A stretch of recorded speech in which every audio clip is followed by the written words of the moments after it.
Добрый вечер. Эфир Абхазского телевидения продолжает русская служба новостей, в студии Алиса Шамба. В начале выпуска коротко о главном.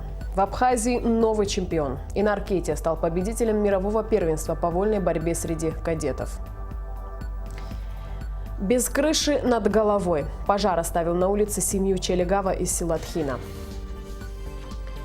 К 75-летию освобождения Псху в высокогорном селе прошли торжественные мероприятия.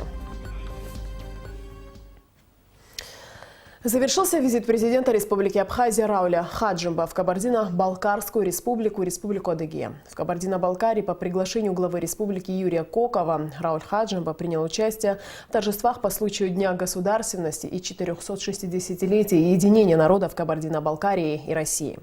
В ходе визита в Адыгею по приглашению главы республики Мурата Кумпилова президент Абхазии принял участие в церемонии инаугурации. Подробности визита в репортаже Ирины Аршба.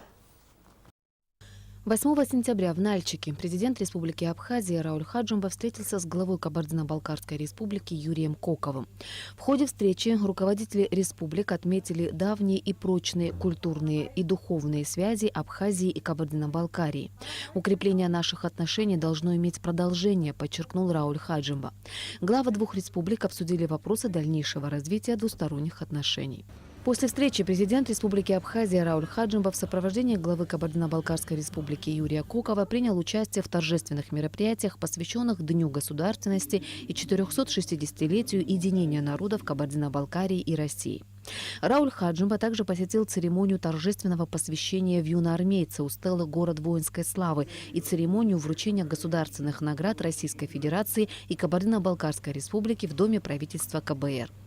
Затем Рауль Хаджимба побывал на фестивале «Национальная палитра» с участием национальных культурных центров Кабардино-Балкарской республики на площади Абхазии.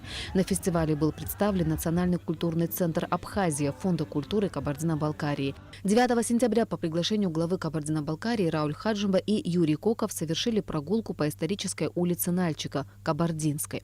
В ходе прогулки Рауль Хаджимба пообщался с жителями Нальчика. Затем Рауль Хаджимба и Юрий Коков, добровольцы, а также их семьи, возложили цветы к памятнику добровольцам из Кабардино-Балкарии, погибшим за свободу и независимость Республики Абхазия, установленному на площади Абхазии в Нальчике. После церемонии возложения Рауль Хаджимба встретился в Нальчике с добровольцами, участниками Отечественной войны народа Абхазии, а также их семьями. Президент поприветствовал участников встречи и рассказал собравшимся о ситуации в Абхазии, о состоянии в сферах экономики, безопасности, социального, политического и культурного развития в стране.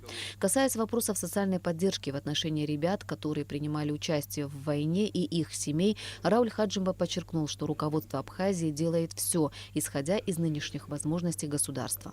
Мы строим свою страну, мы строим свое независимое государство, и мы будем добиваться того, чтобы в этой стране все-таки были бы те условия, которые позволят и вам, и нам в полной мере пользоваться всеми теми возможностями, которые будут у этой страны.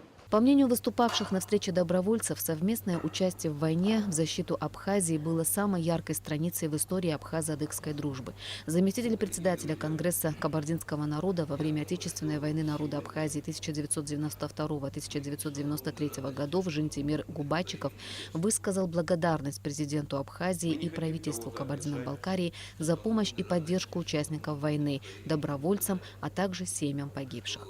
В тот же день Рауль Хаджимба выехал в Адыгею. Президент Абхазии совместно с временно исполняющим обязанности главы Республики Адыгея Муратом Кумпиловым принял участие в церемонии возложения цветов к памятнику добровольцам из Адыгеи, погибшим в Отечественной войне народа Абхазии.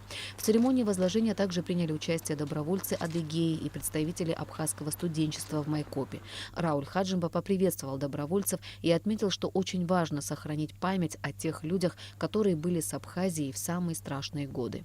Та помощь, которая оказывается всеми нашими братскими северо-кавказскими республиками, нашими братьями, которые пришли к нам в самую трудную годину, должно позволить нам и дальше, не забывая все это, продолжать строить свое государство.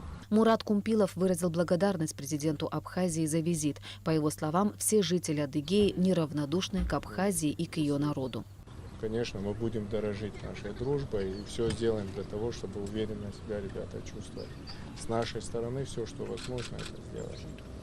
Вам еще раз большое спасибо от всех жителей. Я вот, если скажу, что все жители республики неравнодушны к Абхазии, к народу Абхазии. Это правда. И наша братская Абхазия, мы все желаем, чтобы развивалась, двигалась вперед. Доброволец Каплан Куижев отметил, что представители добровольческого движения всегда готовы поддержать Абхазию.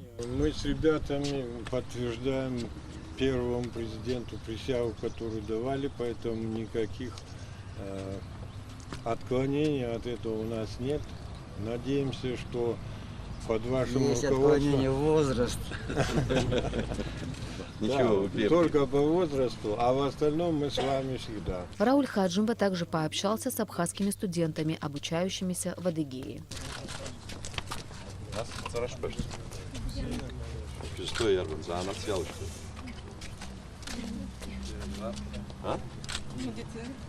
Медицина? А вы? Таможенное дело? Ну, таможенное дело – это важное дело для нас. Затем в Майкопе состоялась встреча президента Республики Абхазия Рауля Хаджимба с временно исполняющим обязанности главы Республики Адыгея Муратом Кумпиловым. Мурат Кумпилов поприветствовал президента Абхазии и еще раз поблагодарил за визит. В ходе встречи Рауль Хаджимба выразил уверенность, что дела, начатые предшественниками Мурата Кумпилова, будут иметь продолжение. На следующий день президент Республики Абхазия Рауль Хаджимба встретился с добровольцами из Республики Адыгея в Майкопе, участвовавшими в Отечественной войне народа Абхазии. В ходе встречи президент Республики Абхазия и представители добровольческого движения Адыгеи обменялись мнениями по возможностям укрепления связей между Абхазией и Адыгеей, в частности в сферах культуры, спорта, молодежной политики, информационном взаимодействии. 10 сентября в Майкопе президент Республики Абхазия Рауль Хаджимба принял участие в церемонии инаугурации главы Республики Адыгея Мурата Кумпилова. После того, как новый глава Адыгеи торжественно принес клятву и ему были переданы атрибуты государственной власти, слово было предоставлено президенту Абхазии Раулю Хаджимба. Адыги и абхазы – родственные народы. У нас общие корни и давняя история с крепкими связями между нашими народами должна крепнуть. Современная история стала тому подтверждением. В трудные времена для Абхазии рядом с ней, с ее руководством, были Джаримов Аслан Алиевич, Казрет Меджидович Савмен, которые не только словом, но и делами поддерживали нас, помогали становлению молодого государства. Особо хочу отметить роль и значение добровольческого движения. Десятки, сотни ребят пришли на помощь Абхазии и встали на защиту народа нашей страны. Многие из них отдали свои жизни, защищая наше государство, тем самым доказав еще раз неразрывность наших связей и готовность совершать во имя этого славные подвиги.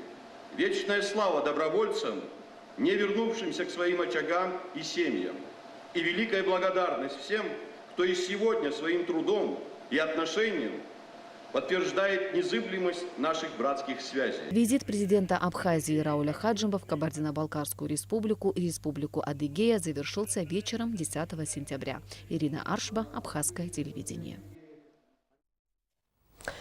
В Греции завершился чемпионат мира по вольной борьбе среди молодежи. В турнире в составе сборной России принял участие абхазский спортсмен, воспитанник Гудаутской школы вольной борьбы Инаркетия.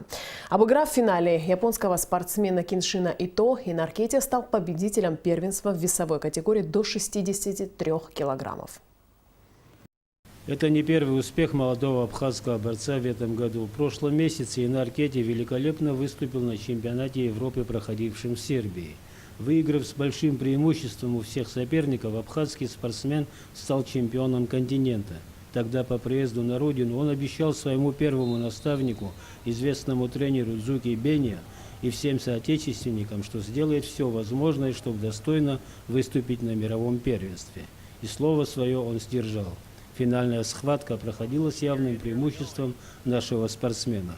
Первая половина встречи завершилась со счетом 5-0 в пользу Инаркетии.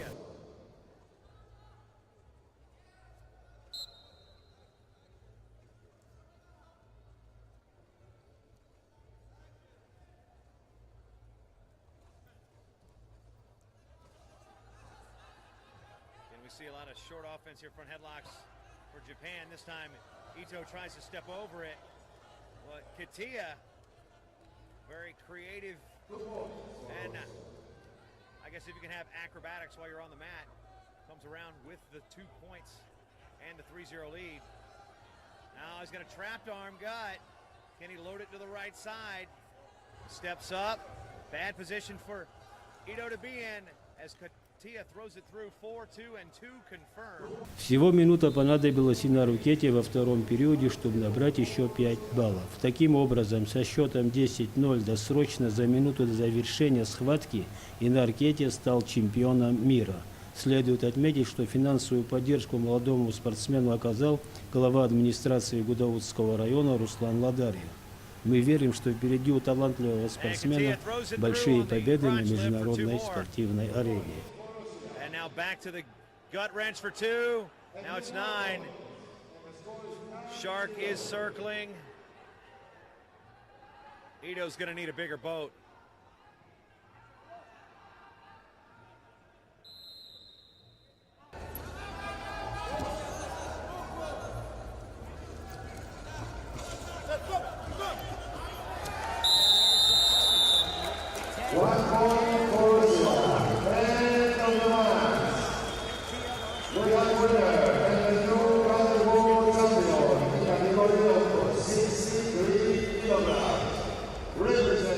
Инвер Арджени, Абхазское телевидение.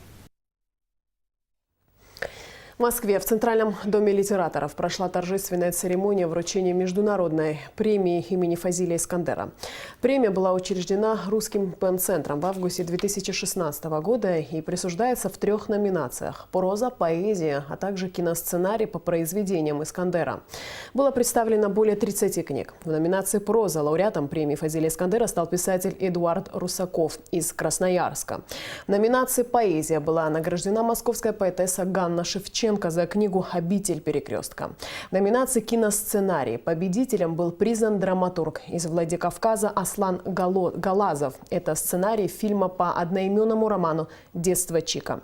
Были также вручены дипломы финалистов и специальные дипломы. Финалистом конкурса стал писатель из Абхазии Ричард Чкадо. Также прошел финал и Виталий Шария с прозой «Букет Абхазии» и другие.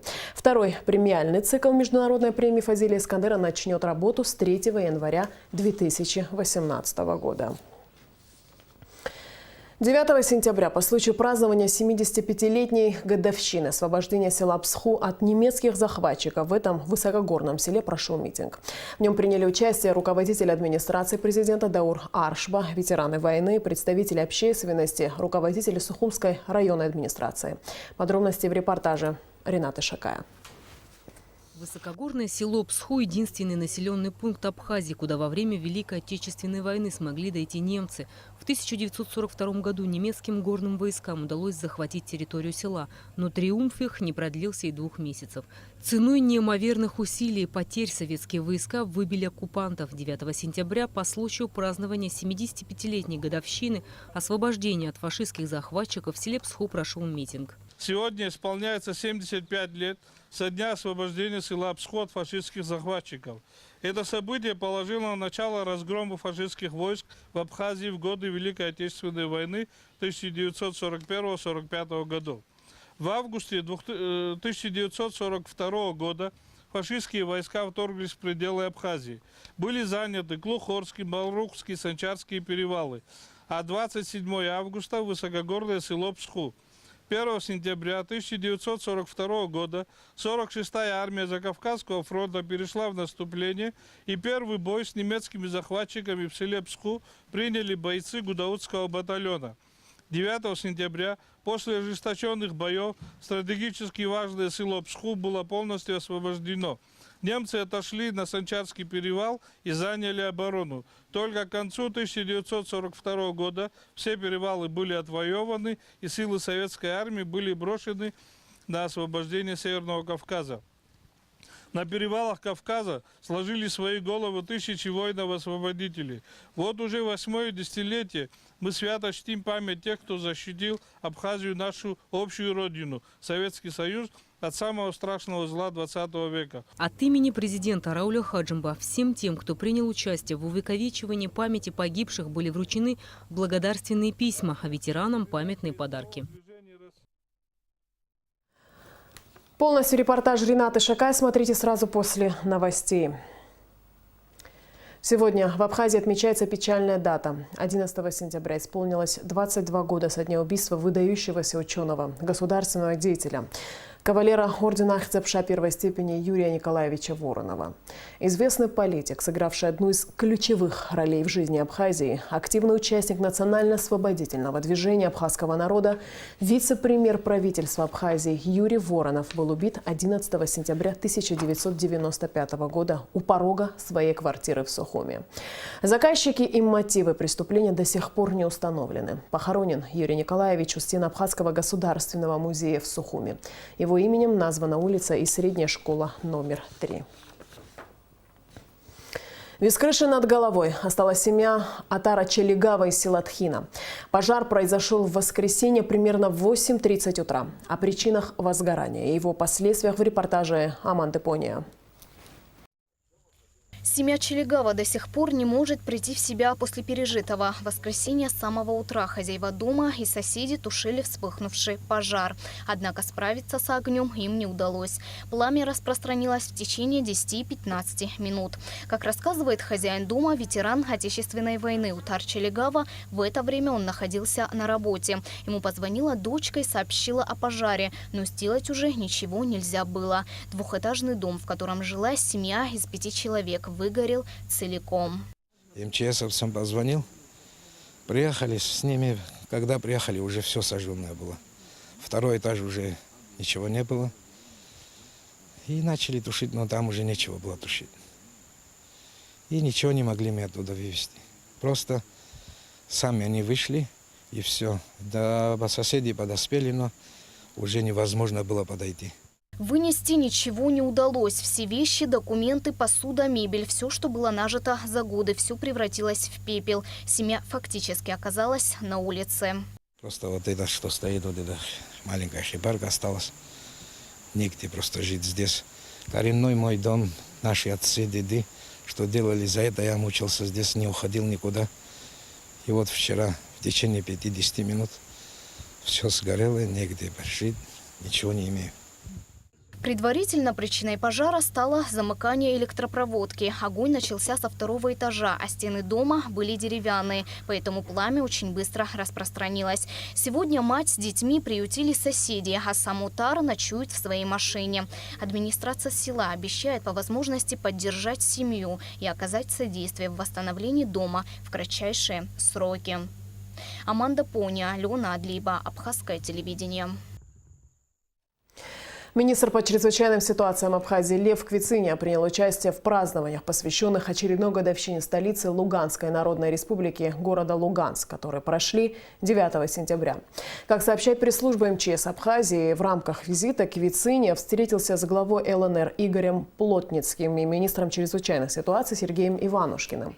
В ходе встречи глав МЧС Абхазии и ЛНР обсуждался вопрос заключения договора о двустороннем сотрудничестве, который позволит расширить работу по обмену опытом, информацией, проведению совместных учений. Луганские спасатели также намерены организовать в Абхазии учебный центр, в котором будут проходить практические занятия сотрудников МЧС и ЛНР. В рамках визита в ЛНР Лев Квициня посетил пожарно-техническую выставку и экспозицию, посвященную работе пожарных во время активных боевых действий на территории ЛНР. Завершился проект «Молодые лидеры Абхазии за мир и развитие», организованный международной организацией World Vision International совместно с Сухумским домом юношества. Презентация по итогам деятельности проекта прошла в столице.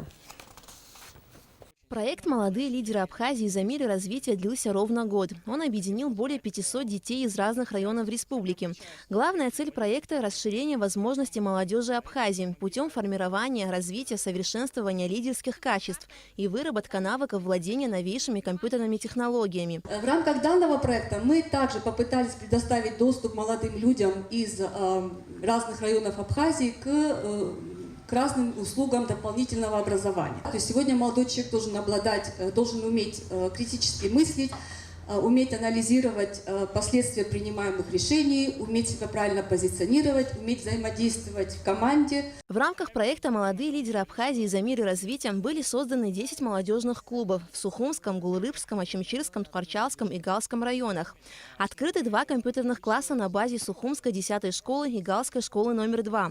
Компьютерные классы дали возможность школьникам посещать занятия по изучению программирования.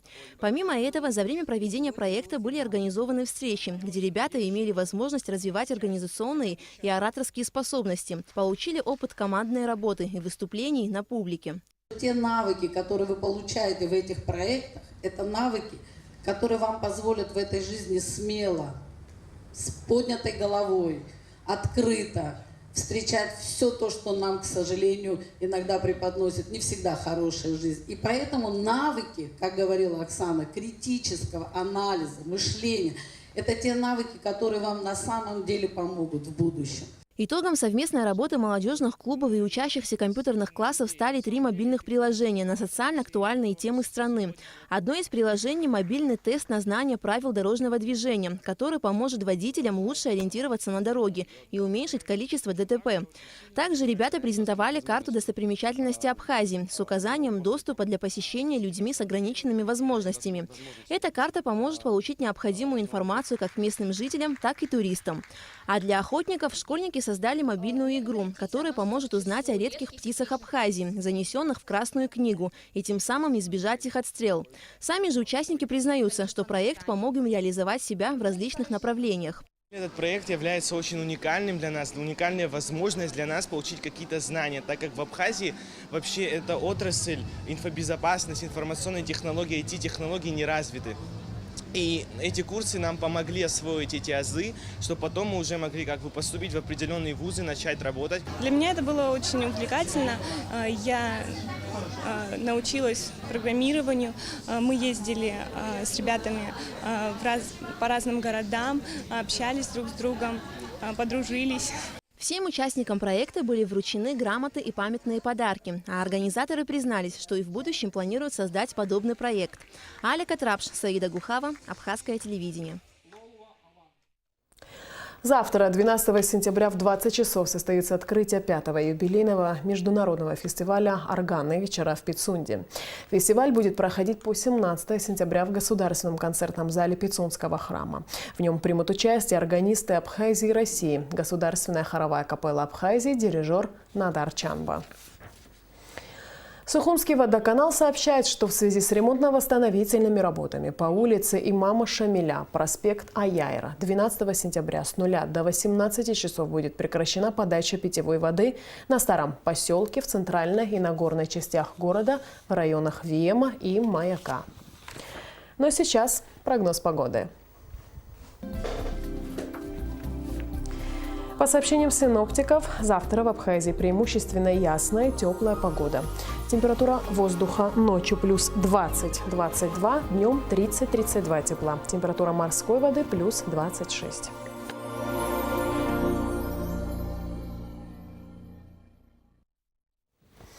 На этом наш выпуск завершен. Всего доброго и до скорой встречи в эфире.